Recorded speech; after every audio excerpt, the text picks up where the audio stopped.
Praise God, I'm here with Pastor Kris. This is a pastor we got the pleasure to meet a few days ago, well maybe a week ago now. We had a nice conversation with him. We just ran into him while we were shopping here in the market.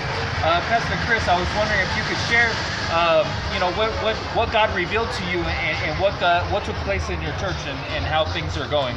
Thank you so much, Kris, for this fellowship. I thank God for bringing you this far. I know it was a divine connection that God connected you with us.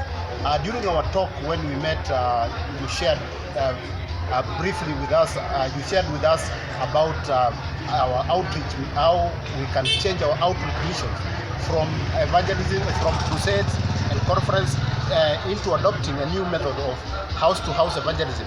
We've tried that in our church and it has been so effective. We have seen a lot of impact, a change. You find that the people in the slums now can feel our touch one-on-one. You find that they can identify with us, they can identify with the church, and it becomes easy to make follow-up for such, rather than a crusade whereby you preach to multitudes and finally you end up having nobody. So we feel so much blessed to have shared with you and to have met you in person. God bless you richly. So listen, guys, the day that we met him, we showed up to this church to preach the gospel, and when we got there, there was only two people there.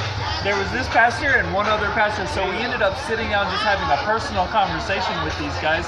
And by the world standard or the traditional church standard, that would have been a failed meeting because only two people had showed up. But this is a man here who's put what we talked about into practice, and he's already seeing fruit in his ministry. And praise God for that. I didn't feel like it was a failed meeting myself when we went. I was blessed to be able to meet the brother and have a good conversation, because you could tell that it was penetrating their hearts and it challenged them, and we see it's bearing fruit now. So praise God for that. Amen. Amen.